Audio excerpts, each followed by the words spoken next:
Hi friends, welcome back to our channel. So ఈ రోజున వచ్చేసి మన తెలంగాణలో ఉన్న రైతన్నలకైతే రైతు భరోసా సంబంధించిన తొలి విడతల డబ్బులు అయితే ఈరోజు సోమవారం ఫిబ్రవరి 10వ తారీఖున వచ్చేసి ఎంతమంది రైతుల ఖాతాలో ఈ రైతు భరోసా సంబంధించిన డబ్బులు అయితే వస్తుంది.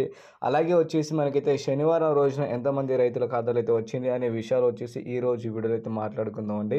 సో చాలామంది రైతన్నలు ఒకటే చెప్తున్నారండి, రైతు భరోసా కొంతమందికి వస్తుంది, మరి కొంతమందికి అసలు రైతు భరోసా సంబంధించిన డబ్బులే రావట్లేదని చెప్తున్నారండి.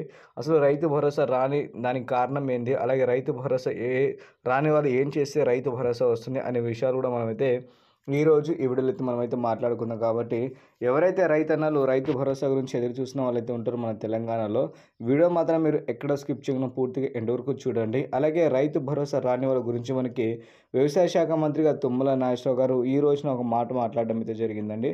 సో ఆ విషయాలు కూడా మనమైతే ఈ రోజు ఈ వీడియోలో అయితే తెలుసుకుందాం. వీడియో మాత్రం మీరు ఎక్కడ స్కిప్ చేయదు. కొత్తగా చూసే వాళ్ళైతే మన ఛానల్ అయితే తప్పకుండా వెళ్ళి సబ్స్క్రైబ్ చేసుకోండి, ఓకేనా.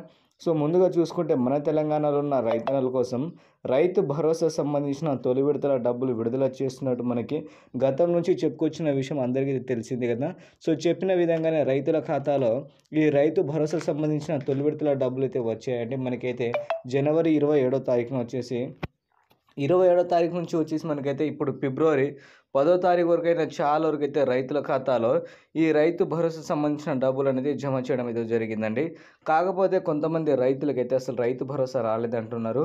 అసలు ఈ రోజున చూసుకుంటే మనకి రైతుల ఖాతాలో ఎన్ని ఎకరాలు అయితే వచ్చే అవకాశం అయితే ఉందంటే 6 నుంచి 7 ఎకరాలు కలిగి ఉన్న రైతులు ఎవరైతే ఉన్నారో వాళ్ళకైతే ఈ రోజున వారి ఖాతాలో వచ్చేసి రైతు భరోసా సంబంధించిన తొలి విడుదల డబ్బులు వచ్చే అవకాశం అయితే ఉందని మనకైతే వ్యవసాయ శాఖ మంత్రిగా తుమ్మల నాగేశ్వరరావు గారు ఈ రోజున చెప్పడం అయితే జరిగిందండి. సో మొత్తానికి హామీ ఇచ్చిన విధంగానే ప్రతి ఒక్క రైతు ఖాతాలో దాదాపుగా మనకి ఎకరానికి 6,000 రూపాయలు చొప్పున జమ చేస్తున్నట్టు ఈ రోజున చెప్పడం అయితే జరిగింది. ఎవరైతే రైతన్నలు రైతు భరోసా గురించి ఎదురు చూస్తున్న వాళ్ళైతే ఉంటే ఈ రోజున మీకు అయితే డబ్బులు అయితే వస్తాయండి. వచ్చిన తర్వాత మాత్రం మీరు వీడియో కింద కామెంట్ అయితే చేయండి. ఒకవేళ రైతు భరోసా రాని వాళ్ళు మీకు రాకపోతే మీ పక్కల పొలంలోకి వచ్చిన వాళ్ళకి పరిస్థితి ఏంది అని చాలామంది అడుగుతున్నారండి.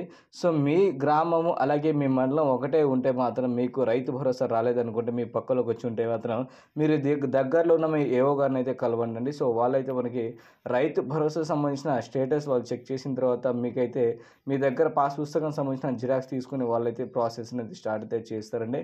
దాని తర్వాత వచ్చేసి మీకైతే రైతు భరోసా సంబంధించిన నిధులు అనేది విడుదలైతే చేయడం అయితే జరుగుతుంది, ఓకేనా. సో ఇలాంటి ఇన్ఫర్మేషన్ కోసం మీరు మన ఛానల్కి అయితే తప్పకుండా వెళ్ళి సబ్స్క్రైబ్ చేసి పక్కన ఉన్న బెల్ ఐకాన్ని ఆల్లో పెట్టి ట్యాబ్ అయితే చేసుకోండి ఫ్రెండ్స్, ఓకేనా. So thank you for watching friends. జై హింద్.